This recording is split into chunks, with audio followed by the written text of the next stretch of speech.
ইনকিলাব জিন্দাবাদ জিন্দাবাদ। আরে ভাই, আমরা রাজনীতিতে না আসলে তোমরা তো চাঁদাবাজি করো, ঠিক কিনা? আমরা রাজনীতিতে এমন ভাবে এসেছি যে গণ অভ্যুত্থানের পর 5-6 বছরের ছোট বাচ্চাও ট্রাফিক আইন পালন করেছে, ঠিক কিনা? তো ওই জায়গা থেকে এখন আমাদের কাছে মনে হচ্ছে যে আমাদের তো আসলে রাজনীতিতে আসার কথা ছিল না। আমরা ফেসিবাদ স্বৈরাচারী সরকারকে পতন ঘটিয়েছি, আমাদের লেখাপড়ার করার কথা, চাকরি করার কথা। কিন্তু এখন এসে আমরা দেখলাম যে ভাই, আপনারা গণভোটে হ্যাঁ ভোট চাইলেন, আমরা হ্যাঁ ভোট দিলাম, কিন্তু পরে আপনারা মানলেন না। এটা তো ডিরেক্ট আমাদের সাথে, জনগণের সাথে আপনারা প্রতারণা করলেন। এই প্রতারণা তো আপনারা করতে পারেন না আমাদের সাথে। তো ওই জায়গা থেকে মনে হয় যে আসলে গণ অভ্যুত্থান ঘটানোই শেষ আমাদের কাজ না, ইনসাফের পক্ষে লড়ে যাওয়াই আমাদের কাজ।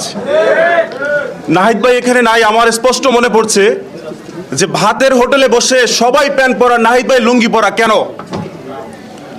বলেন? মনে নাই আপনাদের? নাহিদ ভাই লুঙ্গি পরা ছিল, উপরে পেপারের দিয়ে পড়তে ছিল, মানে স্কিপ বানাইয়া পড়ানো হয়েছিল যে আন্দোলন আমরা মেনে নিছি। কিন্তু ওই দুর্বল স্কিপ তো ছাত্র জনতা বুঝতে পারছে। আমি যদি ভুল না করে থাকি, আসিফ ভাই পা দিয়ে ঠকঠক করেছে স্টুডেন্ট দা হেল্প। আমি যদি ভুল না করে থাকি, সার্জিস ভাইয়ের আঙ্গুল এরকম ছিল।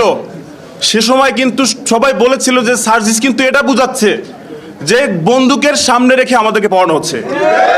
কিন্তু এখন এই সার্জিস ভাই, আসিফ ভাই, নাহিদ ভাই গলা ফাটাইয়াও যদি বলে যে আপনারা কিন্তু জনগণের সাথে প্রতারণা করছেন, ওই সময় হাতের ইশারাই অনেক শক্তিশালী ছিল, কিন্তু এখন গলা ফাটাই বললেও তারা বিশ্বাস করতেছে না।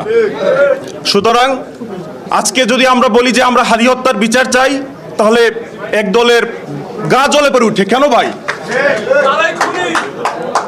আরে ভাই, হাদিবার বিচার চাইতেছি, বাংলাদেশে দিবালোকে একটা মানুষকে গুলি করে মারলো, সেই মানুষটার জন্য আমরা বিচার চাই। এটাতে জ্বলে পড়া কেন হবে? কোন কারণে হবে? তার মানে আপনারা দিবালোকে মানুষকে গুলি করে মারুক, এটার পক্ষে আপনারা? সো কথা ভুল ত্রুটি হতে পারে। আমি একদমই ছোট, নতুন, আপনাদের সাথে এই সংগ্রাম আমি চালিয়ে যাব এবং আমার জায়গা থেকে আমি হাদি হত্যার বিচার চাই। এটা আমি সব জায়গায় চেয়েই যাব, কারণ আমি যখন দেখেছি, আমি যখন শুনেছি যে হাদিকে গুলি করার পাশাপাশি কাফিকেও গুলি করার অর্ডার ছিল। আরে ভাই, আমি কি করেছি? অন্যায়টা করেছি কি? আমি স্বৈরাচার হাসিনার এগেইনস্টে কণ্ঠস্বর চালিয়েছি। বরিশালের স্টুডেন্ট, বরিশাল বিশ্ববিদ্যালয়ের ছাত্র ভাইদের মনে থাকবে যে 12ই ফেব্রুয়ারি সন্ধ্যার পর চি চি হাসিনা লজ্জায় বাঁচিনা স্লোগান দিয়েছি। তখন থেকে পালায় থাকতে হয়েছে বনে জঙ্গলে। আর ভাই, স্বৈরাচারের এগেইনস্টে কথা বলেছি। ইনসাফের পক্ষে আসতে হলে কি কোনো দল লাগে নাকি ভাই? ইনসাফের পক্ষে লড়তে হলে কোনো দল লাগে নাকি? আমার কাছে মনে হয়, আমি যে এনসিপিতে যুক্ত হলাম, আমার কাছে মনে হচ্ছে না যে আমি কোনো পার্টি যুক্ত হলাম, কারণ আমি তো আগে থেকেই এনসিপি। মানুষ সত্যের পক্ষে কথা বলবে, তার অধিকার ফিরে পাবে, ইনসাফের পক্ষে লড়ে যাবে, হাদি হত্যার বিচার চাবে, এটা তো এনসিপি রিলেটেড। সো বেশি কথা বলবো না। আবার আমাদের উপর থেকে মানে হচ্ছে কথা না বলার একটা অভ্যাস। আরে ভাই, আপনি সরকার প্রধান, আপনি কথা না বললে কথা কে বলবে? আপনার কাজই তো কথা বলা।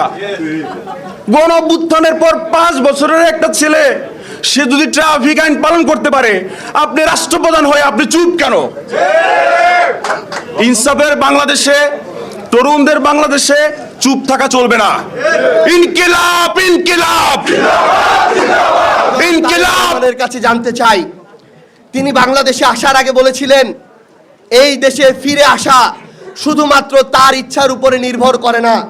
আমরা জানতে চাই, আর কার কার কাছে, কোন কোন দেশের কাছে, কোন কোন এজেন্সির কাছে দস্তখত দিয়ে তিনি বাংলাদেশে এসেছেন, যে আসার পরে তিনি এখন গণভোটকে অবৈধ বলার মতো সাহস দেখাচ্ছেন। চাঁদাবাজিকে ধারণ করে আগামীর বাংলাদেশে আপনাদের রাজনীতির কোনো অস্তিত্বই থাকবে না। আমার এই বিএনপি সরকারকে আমরা আহ্বান জানাই, দয়া করে আপনারা পুরনো পথ থেকে বের হয়ে আসেন, এই মনস্তাত্ত্বিক দ্বন্দ্ব থেকে বের হয়ে আসেন। মনে রাখবেন, মাঠ পর্যায়ে আপনাদের যে অবস্থা, আমরা এটা দেখতে পাচ্ছি যে চাঁদাবাজিকে কন্টিনিউ না করে মাঠ পর্যায়ে আপনারা আপনাদের রাজনীতিকে ধরে রাখতে পারবেন না। কিন্তু এটাও মনে রাখবেন, চাঁদাবাজিকে ধারণ করে আগামীর বাংলাদেশে আপনাদের রাজনীতির কোনো অস্তিত্বই থাকবে না। এই জন্য আপনাদেরকে এমন একটা পথ বেছে নিতে হবে, যেই পথ জনগণের আকাঙ্ক্ষার পথ। আমরা আপনাদেরকে আহ্বান জানাই, আমরা পুরো বাংলাদেশে আমাদের এনসিপিকে সংগঠিত করছি। আমরা আগামী 30 তারিখে বাংলাদেশের 100টি উপজেলা এবং পৌরসভার উপজেলা চেয়ারম্যান এবং পৌরসভা মেয়রের প্রাথমিক তালিকা ঘোষণা করছি। পর্যায়ক্রমে বাংলাদেশের প্রত্যেকটি উপজেলা এবং পৌরসভার প্রাথমিকভাবে সমর্থিত যারা আছেন আমাদের প্রার্থী, তাদের তালিকা ঘোষণা করব। আপনারা আগে যেই রাজনৈতিক দলই করুন না কেন, আপনাদের যদি ফ্যাসিবাদের সাথে, তাদের ওই ফৌজদারি অপরাধগুলোর সাথে সংশ্লিষ্টতা না থাকে, আপনারা যদি জুলাই গণ অভ্যুত্থান বিরোধী না হন, আপনাদেরকে আমরা আহ্বান জানাই আপনারা আমাদের সাথে আগামীর বাংলাদেশ গড়ার লড়াইয়ে যুক্ত হন। আমরা আহ্বান জানাই, আপনি বিএনপি করেন, অন্য কোনো রাজনৈতিক দল করেন, আমাদের সমস্যা নাই। আপনারা যদি পরিবর্তনের আকাঙ্ক্ষা নিয়ে আগামীর বাংলাদেশের রাজনীতি করতে চান, তাহলে আহ্বান করব আপনারা এনসিপিতে আসুন। আপনারা নতুন করে নিজের শির দ্বারাটা শক্ত রেখে পুরনো সিন্ডিকেটকে ভেঙে ওই পুরনো বন্দোবস্ত থেকে বের হয়ে এসে আপনারা চেয়ারম্যান, মেয়র, কাউন্সিলর থেকে শুরু করে প্রত্যেকটি জায়গায় নির্বাচন করুন। এনসিপি তাদের সর্বোচ্চটুকু দিয়ে আপনাদেরকে সহযোগিতা করবে ইনশাআল্লাহ। পরিশেষে একটা জিনিস জনাব তারেক রহমানের কাছে জানতে চাই।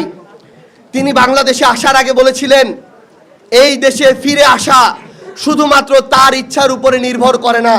আমরা জানতে চাই, আর কার কার কাছে, কোন কোন দেশের কাছে, কোন কোন এজেন্সির কাছে দস্তখত দিয়ে তিনি বাংলাদেশে এসেছেন, যে আসার পরে তিনি এখন গণভোটকে অবৈধ বলার মতো সাহস দেখাচ্ছেন। আমরা তার কাছে জানতে চাই, সরকার গঠনের 2 মাস পার হয়ে গিয়েছে, তার পররাষ্ট্রমন্ত্রী ভারতে গিয়েছে, ভারতে আমার ভাই ওসমান হাদির হত্যাকারীদেরকে গ্রেফতার করা হয়েছে, কিন্তু এখন পর্যন্ত কোথায় দস্তখত দেওয়ার জন্য তাদেরকে বাংলাদেশে আনতে পারা যাচ্ছে না, সেটা আমাদের জানার দরকার আছে। পরিশেষে আগামীর লড়াইয়ে আপনাদের সাথে আমাদের দেখা হবে।